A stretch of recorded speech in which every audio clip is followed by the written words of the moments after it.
Hello and welcome. I'm Jay Palambella and I'm joined by... Jack Powell. And Thomas Lee. This is our first Actor Populi podcast where we'll be talking about everything that's gone on in the world this week, from vaccine passports to the Queen messing around with the law, all on our show today. Enjoy. So it was Valentine's Day this week. Did you do anything exciting? Not too exciting, to be honest. It was Tom? so-so. You know, I got my date some beads for abacus. You know, it's the little things that count. God. Okay. Oh. Thanks, Jay. Vaccine Very cool. passports. Vaccine passports. Yeah. Was our first item on the agenda. First item on the Yeah. agenda. So do you think it'd be a good idea to start with the amount vaccinated? Do we know it's a big chunk of our population? Yeah, about 25%, isn't it? Well, Jack, you'd think you'd rehearsed it. It's we've done this before, perhaps. Getting deja vu. Deja vu. 15.9 million Wow. have received their first, and only 500,000 have received their second.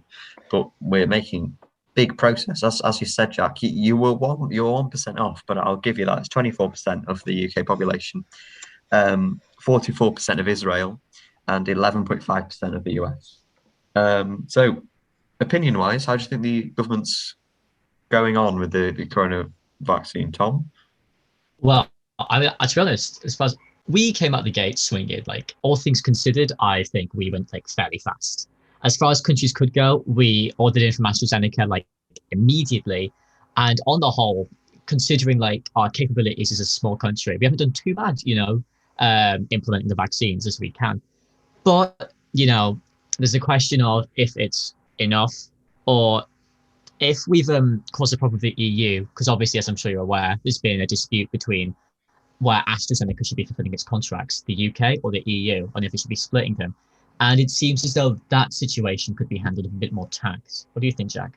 Well, I think our country has done quite good in the procurement of these vaccines. I think we're well ahead of other main European powers, and that could be like attributed to the like Brexit and like the separation from the bureaucracy of the EU, because I know the inner bureaucracies of the EU are what has stopped the quick procurement of the vaccines for the European countries. But overall, I think in the procurement of vaccines, our country is doing rather well, to be honest. Yeah, I think it's very important that we outline in the vaccine situation. I think the death rate, which currently stands at 129,498 death rate with the COVID-19 on the certificate, we are not doing particularly well on. We're one of the worst countries in the world for our death rate. Maybe this is a silver lining in the government's policy. I doubt it. I think it's more the job of the scientists. But yeah, I think we need to be very careful to praise the government. I don't know what. Yeah. Although, I think overall our country has handled it rather well. I think the death rates might be due to disparities in how different countries like take or measure death rates, because we have a national health system. They protect everyone. People don't have to pay for it, so healthcare is readily available to everyone.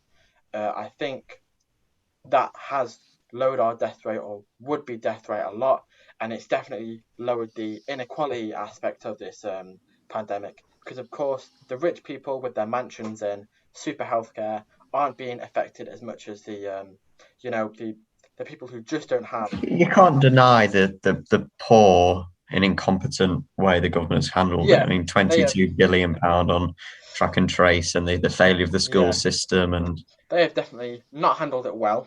But I believe the country as a whole, with the systems we have in our country, specifically the NHS, has really helped our country a lot.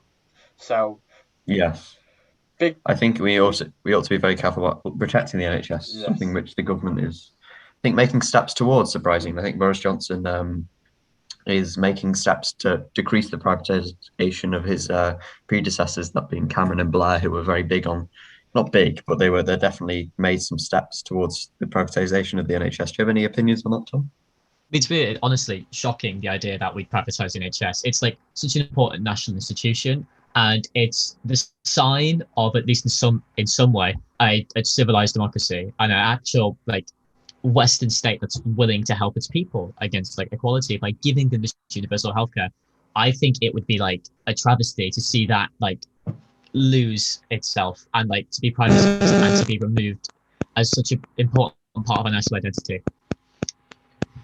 Yeah, I guess it's kind of a symbol of kind of reformed capitalism to an extent with this kind of welfare state to protect the, as Jack said, the people who are kind of the proletariat, the people who can't afford the massive mansions and super healthcare. Another policy that I was hoping to discuss is the vaccine passports that the government has been £450,000. The government has invested in schemes on immunity documents. It's very interesting, the idea that we could presumably be on our mobile phones and we could have a way to prove that we've had the vaccine. I guess this limits freedom, though. I don't know what you guys think of that. Definitely limits freedom, to be honest. I don't like the idea of it's basically forcing people into taking the vaccine. Although people can say, oh, you can like just not travel, but that's like saying to poor people or people in poor areas, oh, you can just move. They really can't, to be honest. It is a but long, yeah. but it's not like, I think it's you are a bit. You're just thinking it's quite egotistical, really, just to refuse to take the vaccine when it's been proved Yeah, to work fine. it's it's not a morally right thing, but if somebody doesn't want to take the vaccine, I don't see why the government should basically force them to. I don't like, or I don't think it's democratic that the government should force people to take things. Or Tom? Well, I suppose in a way it does limit your freedoms because everything the government ever like can either restrict any way the government can restrict you or any way the government can force something upon you is again a limit of your freedoms. But it's whether or not we can justify this and whether or not we can look at what's going on around us and see this as a reason why it should be allowed, whether or not the means justify the ends or the ends justify the means in which we want to reach them.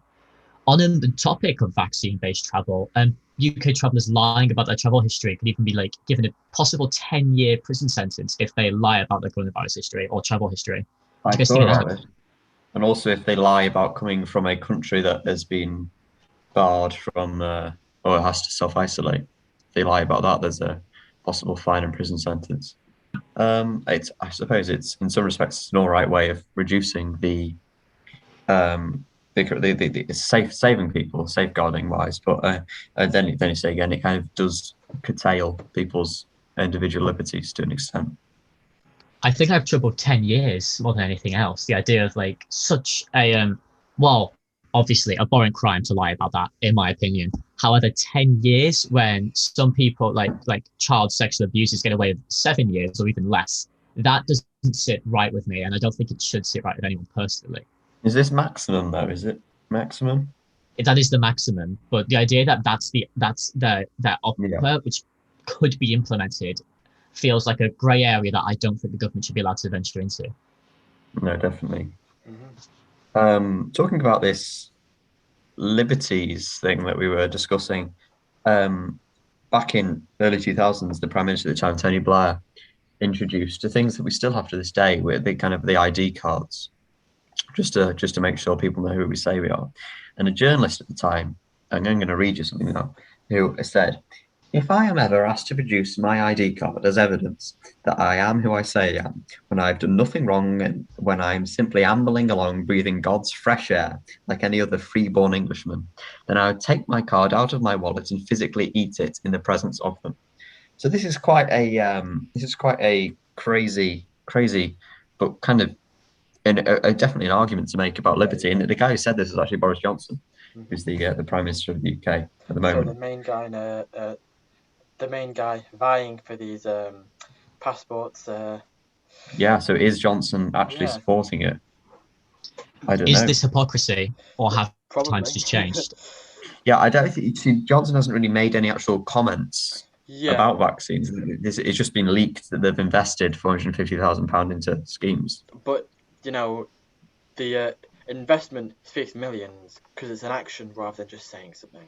I think actions speak a lot more than saying, and such a large investment indicates that they do want to continue going down the path of that. Yeah.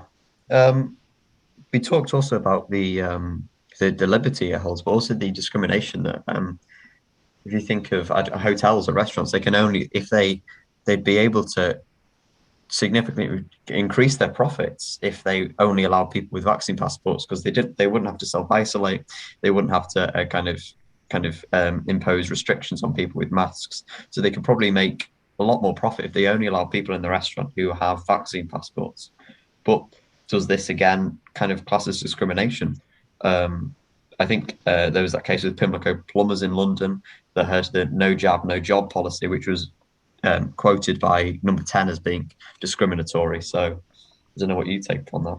Uh, it definitely could be like discrimin- discriminatory. However, on businesses themselves, I personally believe that this like law could be seen as like social crime and therefore like swept under the rug by many, especially small like establishments. Like I could definitely see someone's local pub or local golf centre or like anything just saying, "Oh yeah, you can come in," and like just like ignoring people, like ignoring the actual vaccine passport. So it more being like a social crime. So what do you guys think about like? Do you reckon like small businesses would take this seriously to a T? Well, I don't think it would. Like personally, I think small businesses, or at least some, will see this as very like an easy system to exploit.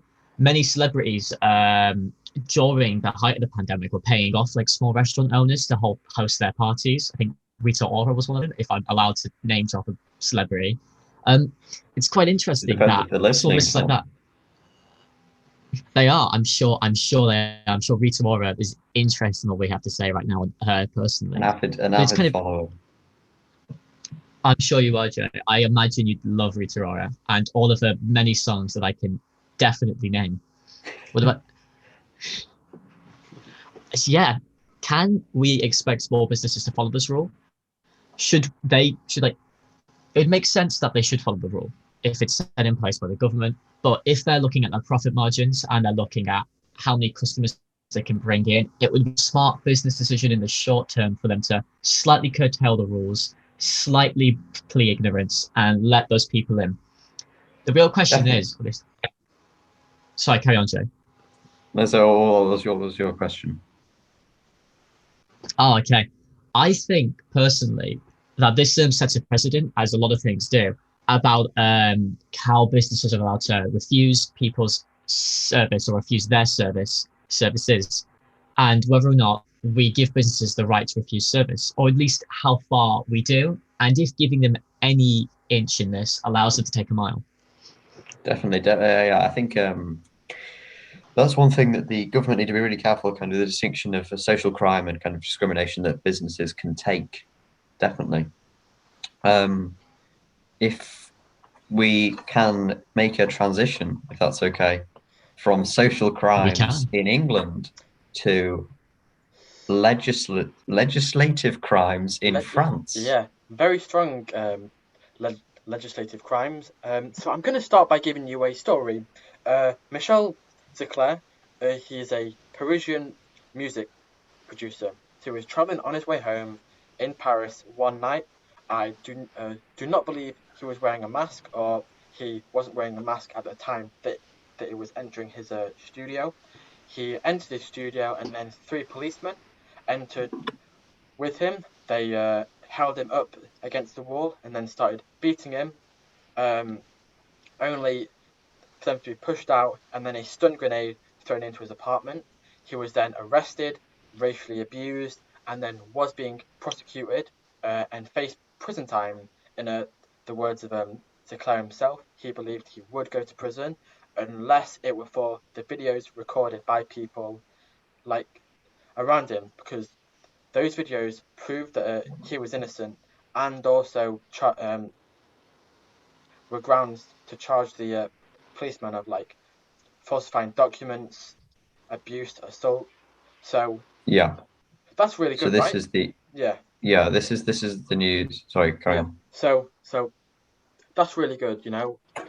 We can hold police crimes like accountable by videos we record of them. However, this new like legislation called the Global Security Act, proposed in I think October 2020. Article 24 of it makes recording policemen or gendarmerie in the process of undertaking a action or arrest, recording them, and then it being grounds on on vaguely harming them. It's a very vague vague spectrum of like what's harming them, or like harming their like mental health or physical well-being. It's very vague, very wide. But the penalties for this are a year in prison and or a 45,000 euro fine. And So gone. so is this if you video someone and it's deemed to to to um to do certain things that you'd get a year if you're a video policeman you'd get a year fine Hmm. or no, a year fine, a year prison sentence, or a Yeah, yeah, yeah. €45,000 Yes, fine. yes. I guess that's a really a poignant example of like curtailing liberties on a legislative level, how it's Hmm. kind of actually being done. I know that this happened in November. The law came Yes, through, yeah, yeah, yeah. and on Hasn't the just at the hasn't come through yet. It's still being voted in. yes, yeah. So But on the December the 12th, they had massive riots, lots of French people in France, and 142 people got arrested. And this was part of the French police force's way of kind of crushing and silencing the mhm. critics, which were viewed by many, including Amnesty International, to be unholy democratic and very dangerous. Do you have any views on that, Tom? This is aggressively undemocratic to be able to institute this legislation into any form of democracy. I believe that one of the ministers who was pushing this, he assured people you could still publicize police videos. Only you'd only be fined or jailed if it was intended to harm them. I think the exact phrasing was harm the physical or mental integrity. Not to get Socratic, but could anyone here define what harming someone's mental integrity is? Could anyone do that It's perfectly without really leaving any ambiguous, grey isn't it? area? Yes, rather ambiguous. Also, this legislator is just following on in a series of legislature like that to try and consolidate Macron's power, because Macron has had a historically low uh, disapproval rating because of the six boards that take 1,000 people and say their approval of Macron. They're all in the negative, range from about 10 to 26% Yeah, disapproval. yeah. Also, So a really low yeah. approval rating, definitely. Also, Um, oh, Macron has sank 1 billion into the police force, recruiting 100,000 new policemen and or gendarmerie. This seems to me like a massive power move to try and consolidate power for Macron, and I believe this is incredibly undemocratic. I do not believe this is how it should be, especially considering how many protests have been happening in France. I think there's been 3 deaths. This is a horrifying case of a curtailing of human liberties in the Western world. You know? Definitely, I think Tom's to the point that that French minister made about being like ridiculously vague about it. That's a really common tactic used by a lot of politicians when they're kind of implementing these new laws and bills, and they don't even. I wouldn't be surprised if even he didn't really understood the full capacity of it. But I think that's the point, isn't it, of being so vague and ambiguous, is that it gives you even more scope to be have these to do even more things to French people and to control them and curtail their individual liberties. Definitely. Yeah. So It's a case of use it now and abuse it later. Or at least it seems to be. You put these laws into place now for a specific reason, and then 5 or 6 years down the line, they get used for something completely different because the legislation was just vague enough to allow them. Jack, what were you going to say? So we all believe this is really bad, but does anybody want to play devil's advocate and maybe try and find reasons why it's good? I can't very much. I could, It's a tricky one, isn't it? yeah, I could You perhaps could argue about the kind of unrest in France yeah, that it's. Go on, Tom. Jack, let's hear I your could, devil's advocate. I could only spin like a few neoliberal like talking points, like oh, Yes. it's for national security, for unifying the nation, but the nation's ununified because of how popular these, legislations are. Nobody, nobody likes these like legislations, so making more of them isn't going to help. You know, um, Yeah, it's definitely a very difficult point to argue, and I think any arguments that can be made are quite weak. hmm. Um, anything other that we want to talk about on the issue of France? The the French election was in 2017. I believe they have an election every 5 years or 4 years. So Yes, yeah, the the next election, looking very spicy, to use colloquial terms. Le Pen, her approval rates are rising, and especially because of coronavirus, we could perhaps see a resurgence of radical parties, especially in all yeah. around Europe.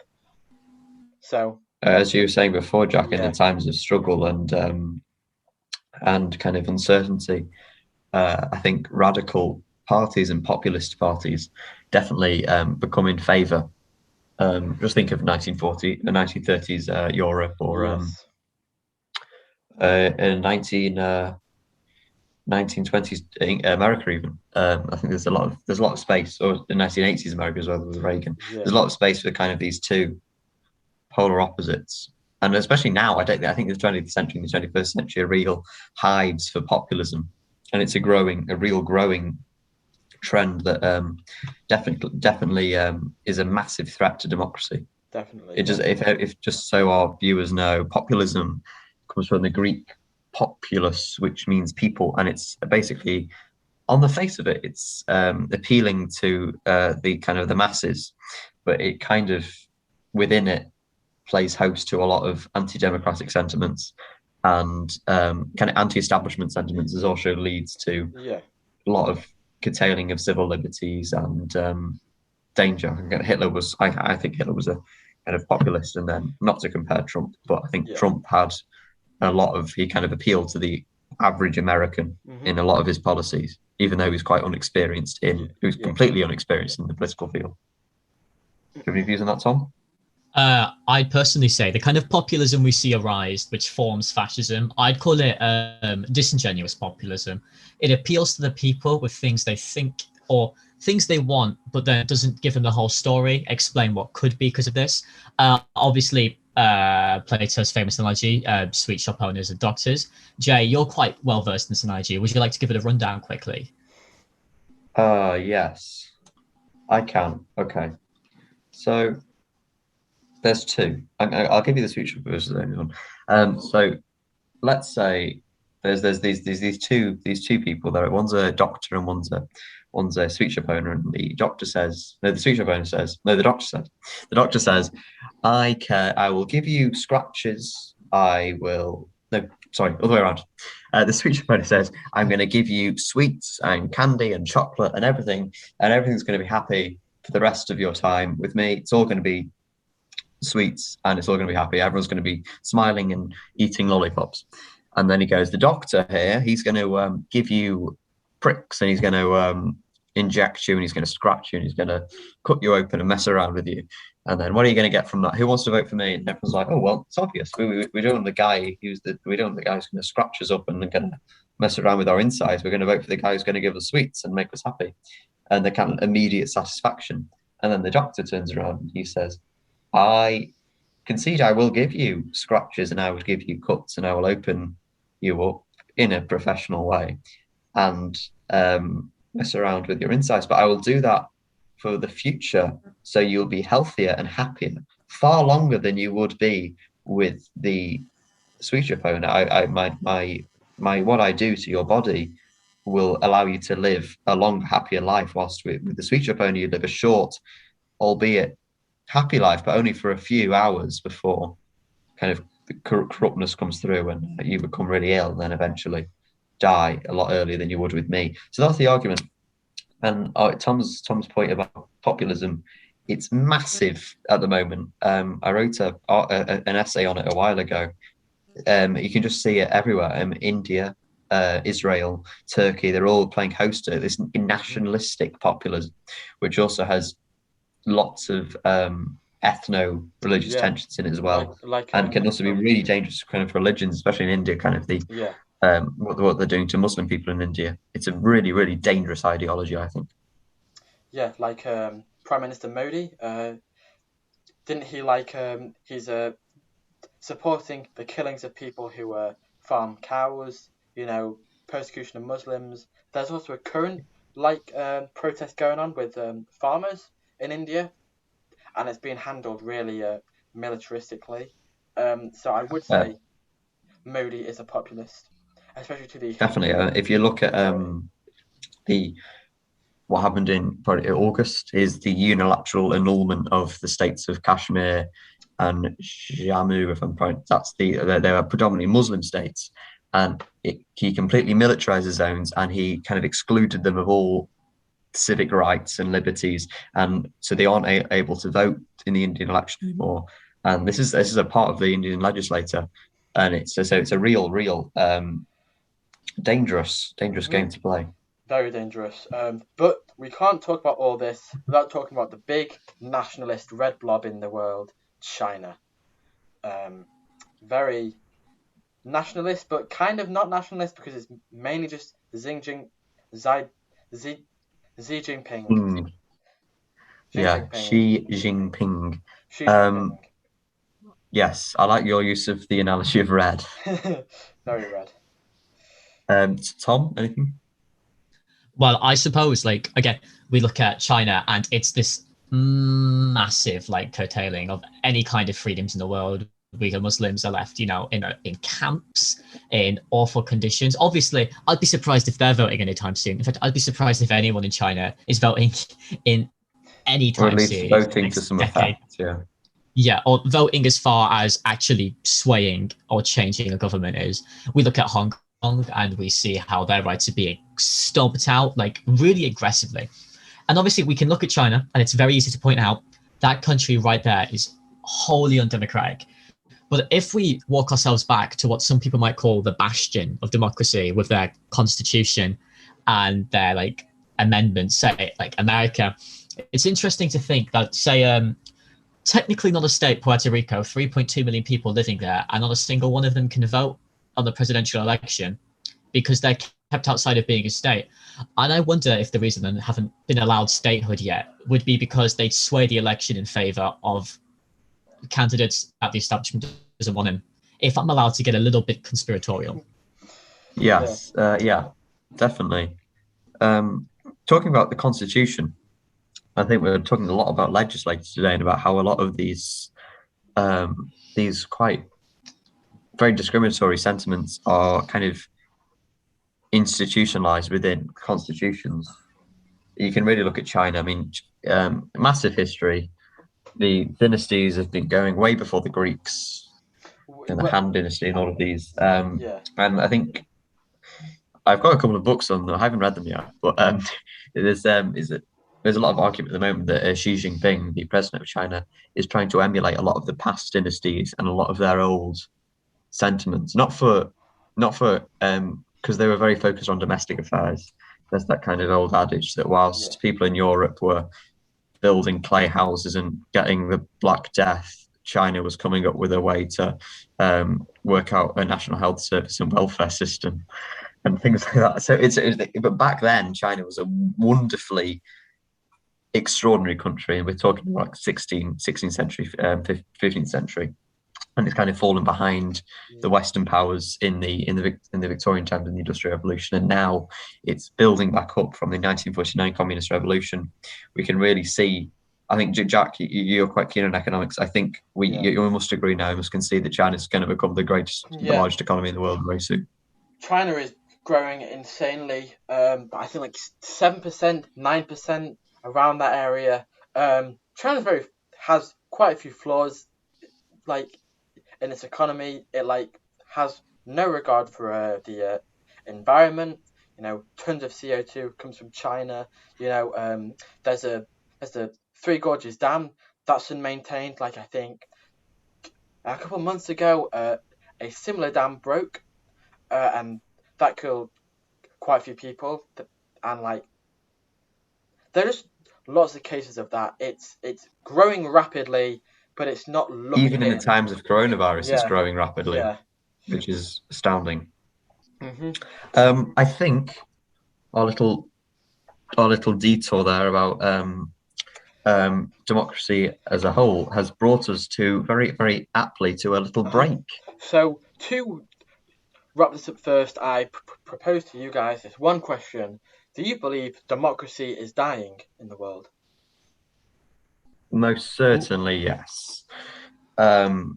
If not because of populism, we can talk about the rise in technocracies, and we can talk about the I wouldn't say China's populist at all. I'd say it's definitely the rise of authoritative states. Putin's Russia, Xi Jinping's China, Kim Jong Un's North Korea, but that's very, very small, not very counted for. Definitely, 100%. I think if we want to, we need to recognise it and educate it, and then take action against these states. Frankly, Tom. Democracy probably is waning a lot in a lot of countries. On the face of it, if you don't read into it, it might seem more like democracy is just as healthy as ever. But the more you look at it, the more you seem to see democracy is either flawed, how it's implemented, or it just doesn't seem to be working to convince and doesn't seem to convey the will of the people in the way it was set up to do. Yes, definitely. Right, so we'll go for a break now, and when we come back, we'll be talking about how the Queen's messing around with the English law system, new findings from the Guardian report, and also a very exciting bridge across the Irish Sea.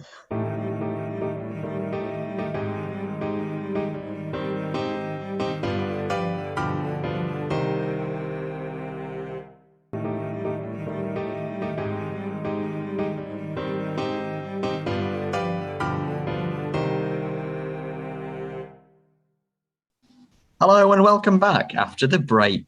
Hope you had a nice time. I had enough time to get a cup of coffee. It was only about 15 seconds, probably. But, well, we hope you're refreshed after not hearing our voices for 10 seconds. I believe Jack had a question that you wanted to ask us. Yes, I do have a very burning question, actually. Because we established that we all believe democracy is dying because of the rise of populism and other stuff. What do you reckon will come of this? Do you reckon there will be a resurgence of old ideologies, or perhaps creation of new ones? Like if we were going to go into more radical parties, will anarcho liberals rise up? Will with new technology? Do you reckon there will be transhumanist states? Do you reckon people will forego their bodies? It's a brave new future. So that's very interesting, as a whole, to think about where can democracy go and where has it been, and whether or not we can look at that and see how things might change. I think, for one, that we see a lot of fall and fall out of favour and change and evolve over time. But the question is, does democracy fit into one of those political systems that dies? Because democracy's been around for so long and changed with the times. Maybe instead of looking at democracy as dying, we could see democracy as either changing or possibly going on. And maybe we change the way we vote, maybe we change the way we think, maybe we change the way we educate our people in order to make it so people are either less susceptible to populism, or to make it so populism, or at least populism, is unable to make its way into government. What do you think, Jay? Definitely. I mean, I imagine democracy as kind of created by the Greeks. Democrat, I mean, of the people, and then I imagine it kind of evolving to a state where we are now, and that obviously isn't perfect. There's plenty of flaws, as shown in India and Turkey and China and Russia. But I think then also, whilst communism is kind of rising, not communism, as well as kind of as democracy is kind of gaining more insights and rising, kind of, we need to think of multiculturalism and globalism and things like that. We're growing new political ideologies. We have little jolts and waves that come in over democracy, things, socialism, authoritarianism. I guess that's the big authoritarianism is the big one that opposes democracy. But I think it will carry on. I mean, obviously, it's all subjective, isn't it? Like democracy now is completely subjective. We operate from a first past the post. Germany offers different. Yeah. Canada, America. They're all different. It's very subjective. So I think it's up to them. So, Jay, would you say like pure democracy is the synthesis of pure freedom and pure like authoritarianism in like regards to the dialectic? Yeah. Well, pure democracy, like pure socialism, is an incredibly hard thing to come across, and I don't think you ever will. Yeah. Great in theory, but not in actual fact. And democracy itself is arguably flawed, but I think there are ways, especially Greek philosophy, the kind of classical democracy, that's flawed. And even the creators, I don't know, the founders, even recognized it was flawed. And even Thomas Jefferson and the great American founding fathers also hated democracy. But I think now we can see it as a real way. I think it's kind of this historical thing that I think can carry on going. I think it's fine. I think it's a great baseline foundation for a society to live in. Yeah, I'd agree. I'd personally think that the idea of like democracy as a whole, as hated or at least as dismissed or possibly seen as a flawed system by people of the past, that advantages that we now have that they didn't. For example, due to the internet, information can be more widely accessed and applied and given to people. And I think little things like this make it so a purer, quote unquote, form of democracy can be formed.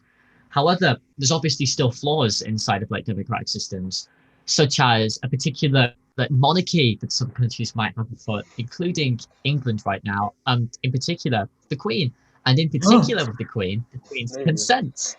Oh, Tom, you think you'd have an agenda as well, because that's the next thing on my list. Amazing. How strange. How strange. This is the news that there's been a Guardian research that 1,062 laws have been vetted by the Queen and Prince Charles in kind of a secret procedure, quite like Hollywood style, where they've kind of gone against members of Parliament rulings and said, do this instead. Some people have done it, it's believed that she's done it to protect her own private wealth, others to her power. Very interesting. Jack, what do you think about this?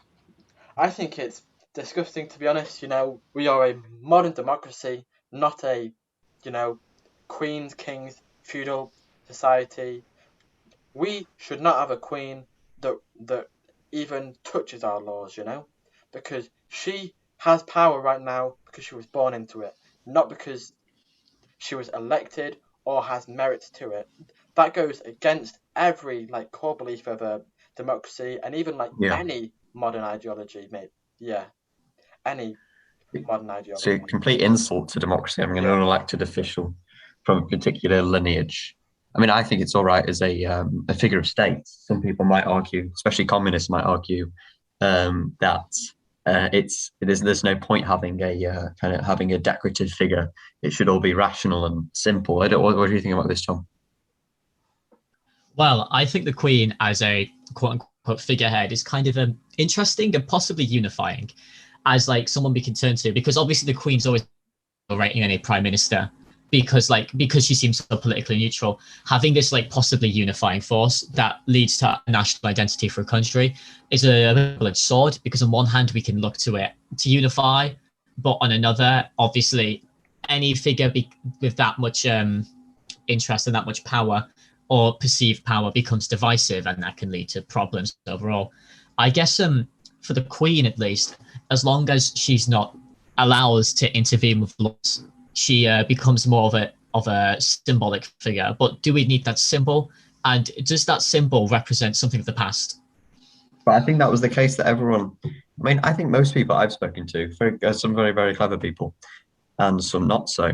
But a lot of people that I've spoken to, they've said, "Oh, she's fine because she doesn't get involved. All that she does is a figurehead, and that's what's great about her. She's so unbiased and impartial." And then all of this came through that she's in over 1,000 laws. She's kind of infiltrated and vetted. And then we say, "Oh, it's tradition," but there's a danger that is tradition kind of anti-democratic. I'm just going to read you a quote from the Cabinet Office on about this. Queen's consent is a long-standing convention and a requirement of the parliamentary process. Consent is routinely sought by the government and agreed by the monarch as a matter of course. Now, that for me seems very archaic. And if we want to make sure our country and our way of governing is modern and democratic, we can't really be thinking like that. I don't know what you think, guys. Yeah, definitely. It just seems like a relic of imperialism and monarchic rule, to be honest.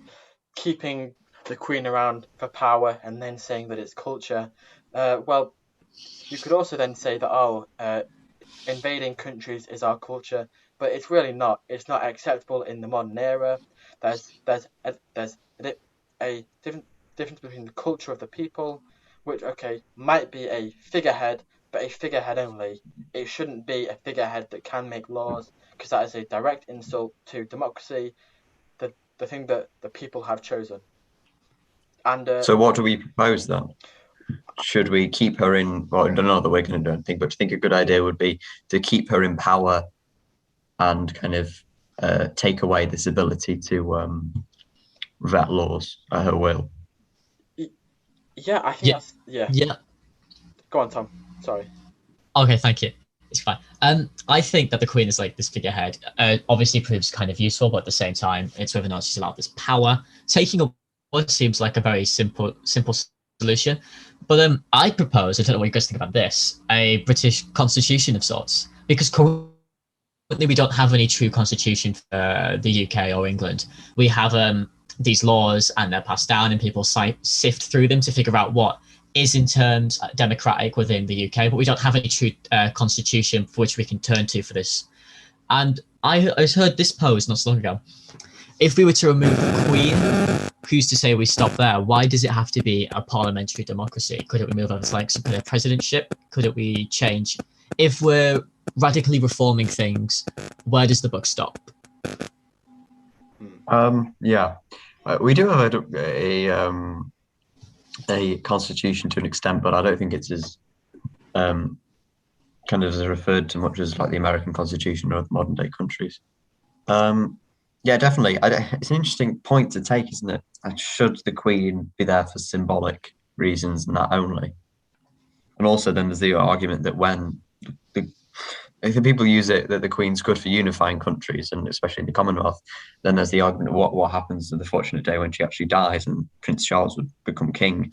Would a lot of Commonwealth countries, especially Australia, which has been having a lot of anti-monarchic sentiments at the moment, would they leave the Commonwealth, and would it make, in fact, the world more divisive than it currently is?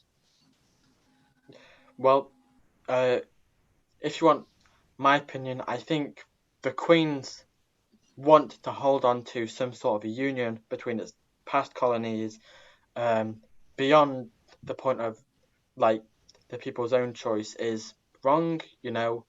A country's ties should be a country's own choice. Yeah. If a country wants to quit ties with someone or a country or a monarchy or a figurehead, then they should be able to do it.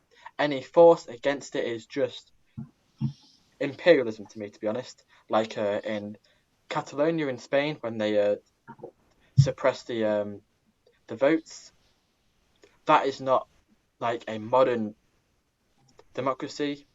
Yeah. That's wrong. It's just. Was there something that you mentioned before about Tommy, about in Spain, about this rapper, did you say? Yeah. That's interesting. So Spain still has a form of monarchy. This rapper had made some anti-monarchic tweets and lyrics. He was tried, and I believe he brought himself up in a university, only for him and his protesters to all be arrested. He's currently serving 9 months in jail for an anti-monarchic sentiment. Now, if that doesn't sound fairly like fascist or totalitarian, I don't know what does. What do you think, Jay? Definitely. Yeah, it's interesting to see how states operate and kind of divide a difference between an actual elected official like the prime minister and then a king. I think America and France are two countries that don't have a monarchy, quite famously. And I don't know if that affects things, because I was thinking about this the other day. If you ask a Briton who was the prime minister in, I don't know, 1756, they wouldn't know. And neither do I. I have to get a ruler out, which has got all the prime ministers on to tell me. But if you asked a who was the first prime minister is another example. If you asked a 16-year-old who's the first prime minister of Great Britain, no one will know. It's Walpole. Oh yeah. No one will know that. But if you ask what was the first president of the United States, to an American, they would say Thomas Jefferson, wouldn't they? Yeah. Oh, it's George Washington. Well, we're not Americans. Yeah. We're allowed to. Yeah. I should have some knowledge of American history. I mean, hold on. Do we make George Washington? Yes. Mm-hmm. Do we make the separation between the 13 colonies being the start of America, or the Union being the start of America as we know it? Which then it would be Thomas Jefferson. No. The first president was George Washington. Let's stick with that. Yeah. But I think that's very interesting to see how the head of state is remembered better than the head of elected government in history. Yeah. Definitely. If he was the president he was the president during World War One, or I don't know, who was the king during World War One? No, it's King George or King Edward, one of them. Yeah. So that's the point. I think it's very interesting in this union. Perhaps we can also do a cheeky move away from this very academically potent train of thought. We can talk about the bridge across the Irish Sea, and we can talk about how that's being built at the moment, thinking about being built, I should say, to strengthen the union between the Northern Ireland, Scotland and England. So this is the news that it has been announced by Boris Johnson in one of his another outlandish and eccentric plans. I think the thing is good at to build a bridge that will cost £15 billion, stretching how many miles, Tom? Was it 22? 28 currently. 28 miles across the Irish Sea. Can anyone tell me if this is the biggest bridge crossing water in the world? I do not believe it is, Jay. Huh? How would you know such a thing? No, the largest bridge is in Hong Kong, and it's 30 miles over water, and it looks amazing. It's called I'm not going to even dare to pronounce it, so you can search it up. What's the largest bridge across water? And the largest bridge that isn't across water is 120 miles. So very exciting. How much? What are the issues? What are the issues that they're saying? What are the dangers? I mean, this just seems like a piecemeal, reparation of the union.